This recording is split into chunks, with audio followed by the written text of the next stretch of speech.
Bismillahirrahmanirrahim. Alhamdulillahirabbil alamin. Wassalatu wassalamu ala sayyidil mursalin sayyidina Nabi Muhammad sallallahu alaihi wasallam. Amma ba'du. Sahabat yang melakukan Allah, yang sibuk bekerja, yang suka berdoa, mungkin ada yang bertanya, kenapa jika Allah telah tahu apa saja nasib kita, Allah telah tentukan dulu di alam azali semua yang akan terjadi pada kita, ketika roh ditiupkan ke janin ibu kita, ke janin dalam perut ibu kita, Allah telah menentukan orang ini akan begini, begitu. Semua nasibnya telah ditentukan. Lalu untuk apa berdoa dan berusaha? Ini ternyata pernah ditanyakan oleh sahabat Nabi kepada Nabi. Barangkali kita termasuk orang-orang yang mewarisi ilmu ini, alhamdulillah, sehingga bertanya hal yang sama kepada Sayyidina Nabi SAW. Karena Sayyidina Nabi SAW telah Allah pindahkan alamnya, maka kita bertanya kepada pewarisnya, para ulama-ulama warasatul anbiya. Apa kata mereka? Mereka menjawab dengan jawaban yang Nabi jawab. Suatu kali, kata Abu Hurairah dan sahabat-sahabat yang lain, ada orang-orang suatu komunitas yang rajin bekerja, rajin berusaha, juga suka berdoa, bertanya kepada Nabi, "Ya Rasulullah, jika kami semua telah ditakdirkan mempunyai nasib begini dan begitu, telah ditakdirkan hidup dalam keadaan apapun, lalu untuk apa kami berdoa ataupun berusaha?" Apa jawaban Nabi Sallallahu Alaihi Wasallam dalam hadis Imam Bukhari? Nabi mengatakan, "I'malu fakullun muyassarun lima khuliqa lahu." Beramallah wahai sahabatku, karena setiap orang akan dimudahkan melakukan hal-hal yang telah ditakdirkan dia dulu di alam azali. Dulu di alam azali kita adalah roh, cahaya-cahaya, nur-nur yang dulu kita ditakdirkan dekat dengan siapa, melakukan apa. Nanti hal itu dengan wujud yang sedikit berbeda, itu terjadi di muka bumi ini. Tetapi teman-teman yang melakukan Allah, ketika roh ditiupkan ke dalam badan, maka muncullah satu energi baru yang disebut dengan nafs, jiwa.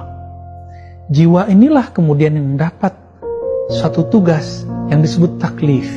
Yang taklif itu diartikan tugas dari Allah, dari syariatnya Allah Subhanahu wa Ta'ala.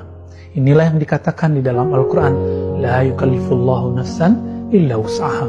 Tidaklah Allah membebani seseorang kecuali dengan usahanya. Dan orang lupa, ternyata doa itu adalah usaha. Orang-orang hanya berpikir bahwa usaha itu ketika dia mulai mengeluarkan modal, mulai kemudian beraktivitas. Tidak. Nabi SAW selalu mengatakan, min sa'adatil mar'i ayastakhira ilallah fi amri. Hadis Imam Ahmad dan hadisnya Hasan. Salah satu ciri-ciri orang punya usaha sukses ketika dia meminta persetujuan Allah dalam semua urusannya. Dalam berguru, dalam berteman, dalam berkomunitas, dalam bersafar, dalam bekerja, dalam berjodoh. Semuanya diatur.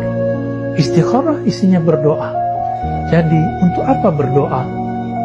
Doa itu adalah minta restu kepada Allah. Doa itu adalah bermanja-manja kepada Allah. Bukankah sebelum kita berdoa, Allah sudah tahu? Makanya Al-Imam Abul Hasan Syazili memulai Hizb Bahar, salah satu doa yang beliau wariskan kepada murid-muridnya. Memulai Hizb Bahar dengan kalimat, Ya Alim, Ya Azim, Ya Halim. Wahai yang maha tahu isi hatiku sebelum aku melafazkan. Wahai yang maha tahu nasibku sebelum aku diciptakan. Wahai yang mau tahu aku dengan hal-hal yang aku tidak tahu. Lalu untuk apa mengatakan ini? Supaya kita tidak berburuk adab kepada Allah, bahwa kita sedang memberitahu Allah. Kita berdoa bukan memberitahunya. Kita berdoa hanya bermanja-manja kepadanya. Kita berdoa hanya minta restu kemantapan hati kepadanya. Teman-teman yang melakukan Allah, Imam Natta'illah mengabarkan kepada kita, ciri-ciri doa kita, usaha kita direstui, ada lafaz yang sudah kita laporkan kepada Allah. Maka boleh kita sebut doa itu melaporkan bahwa kita mau melakukan sesuatu supaya Allah merestuinya. Maka perbanyaklah laporan itu kepadanya setiap malam kita, setiap saat. Inilah yang disebut dengan muhasabah.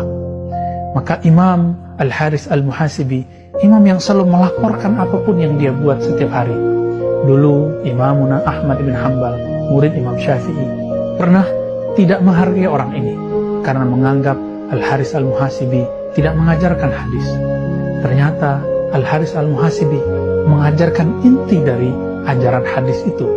Akhirnya Al-Imam Ahmad bin Hanbal menghormati beliau, bahkan mengambil berkah dari jubah Al-Imam Al-Haris Al-Muhasibi. Sahabat yang melakukan Allah, jadi untuk apa berdoa? Berdoa adalah melaporkan keinginan kita kepada Allah, meminta restu Allah, dan yang terakhir, meminta restu kepada Allah Subhanahu wa Ta'ala. Hidup ini hanyalah minta restu Allah. Inilah yang kita baca, Allahumma inna nas'aluka ridhaka wal jannah. Ya Allah, kami meminta ridhamu, restumu. Jika tidak ada ridhonya, maka orang taat pun tidak diterima taatnya. Jika tidak ada ridhonya, maka pemaksiat akan selalu dalam gelombang maksiatnya, selalu dalam lingkaran maksiatnya. Tapi jika Allah telah beri ridho, orang yang taat diterima, orang yang maksiat akan diselamatkan. Kita ini adalah para pemaksiat. Kita ini bermaksiat setiap saat. Maksiat badan dengan melakukan hal yang mungkar. Maksiat pikiran memikirkan yang tidak baik, yang jorok, yang vulgar. Maksiat kalbu ketika berhenti menyebut nama Allah. Maksiat ruh ketika kita tidak mengenal Allah Subhanahu wa Ta'ala. Betapa banyak maksiat kita, maka semoga Allah meridhoi kita. Teman-teman yang melakukan Allah, sahabat yang aku cintai, yang kami cintai, mari berdoalah kepada Allah, melaporlah kepada Allah, bermanjalah kepada Allah, mintalah restu ridha Allah. Semoga kita termasuk yang diridhoinya dengan segala kekurangan kita. Amin ya rabbal alamin. Wassallallahu ala sayyidil mursalin walhamdulillahi rabbil alamin.